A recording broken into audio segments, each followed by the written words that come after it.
અમેરિકામાં illegal immigration હાલમાં સૌથી મોટો મુદ્દો બની ગયો છે। આ વર્ષે યોજાનારી પ્રમુખ પદની ચૂંટણી પણ મોટા ભાગે આ મુદ્દા પર જ લડાઈ રહી હોય તેવું લાગી રહ્યું છે। સ્થાનિક લોકો પણ હવે માઇગ્રન્ટ્સનો વિરોધ કરી રહ્યા છે। ન્યૂયોર્કમાં ઘણી જગ્યાએ માઇગ્રન્ટ્સ માટે શેલ્ટર હોમ બનાવવામાં આવે છે, ત્યારે હવે ન્યૂયોર્ક સિટીમાં સ્ટેટન આઇલેન્ડના એક ચર્ચમાં માઇગ્રન્ટ શેલ્ટર ખોલવાની યોજનાને લઈને ભારે આક્રોશ ફેલાયો છે।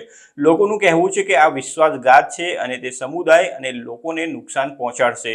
એક પત્રકાર પરિષદમાં એક બાય પાર્ટીશન ગ્રુપ ઓફ પોલ્સે જણાવ્યું હતું કે આ દરખાસ્તમાં પોર્ટ રિચમન્ડમાં હેબર્ટન એવન્યુમાં ફેથ યુનાઇટેડ મેથોડિસ્ટ ચર્ચની અંદર 15 પલંગ મૂકવામાં આવશે, જે અમેરિકામાં અસાઇલમ મેળવવા ઈચ્છતા પુખ્ત વયના પુરુષો માટે આશ્રયસ્થાન બની જશે।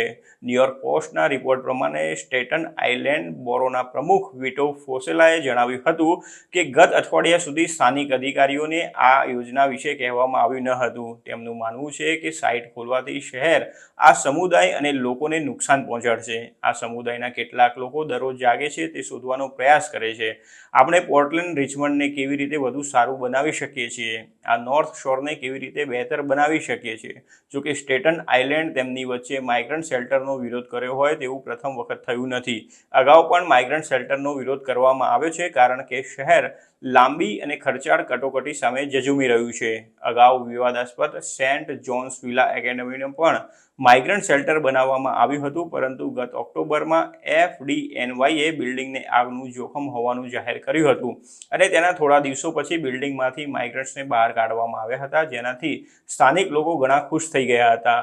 એક રિપોર્ટરના જણાવ્યા પ્રમાણે જાન્યુઆરીમાં રોઝબેંકના પાદરીએ એન્ટી ઇમિગ્રન્ટ ગ્રુપ્સ તરફથી મળેલી ધમકીઓ બાદ વેરાઝાનો નેરોઝ બ્રિજ નજીક સેન્ટ જોન્સ એપિસ્કોપલ ચર્ચમાં 57 બેડનું માઇગ્રન્ટ શેલ્ટર ખોલવાની યોજનાને રદ કરી દીધી હતી।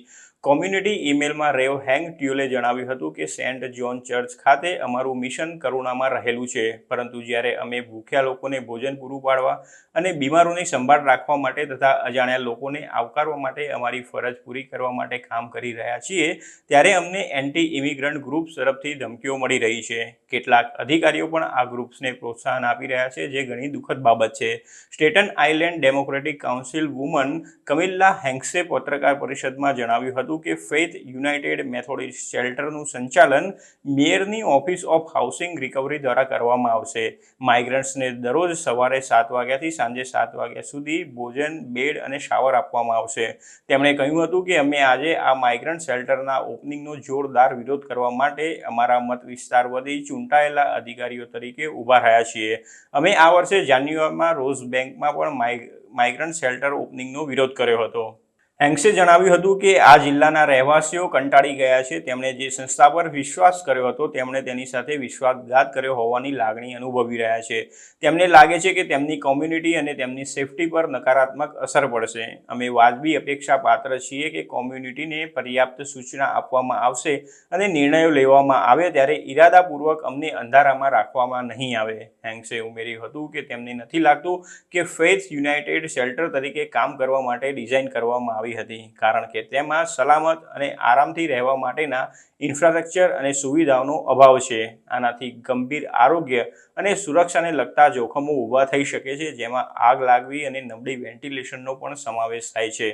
રિપબ્લિકન કાઉન્સિલમેન ડેવિડ કેરે પણ આ જ પ્રકારની વાત કરી હતી અને કહ્યું હતું કે તેઓ માને છે કે ચર્ચ શેલ્ટર તરીકે સેવા આપવા માટે સંપૂર્ણપણે અયોગ્ય છે અને શહેરને આ બધા લોકો માટે શેલ્ટર આપવાની કોઈ કાનૂની જવાબદારી નથી। આપણે શેલ્ટર્સ બંધ કરવા વિશે વાત કરવી જોઈએ। હું ફક્ત મારા બેકયાર્ડમાં જ માઇગ્રન્ટ શેલ્ટરના વિરોધમાં નથી, પરંતુ પ્રત્યેકના બેકયાર્ડમાં માઇગ્રન્ટ શેલ્ટરનો વિરોધ કરું છું।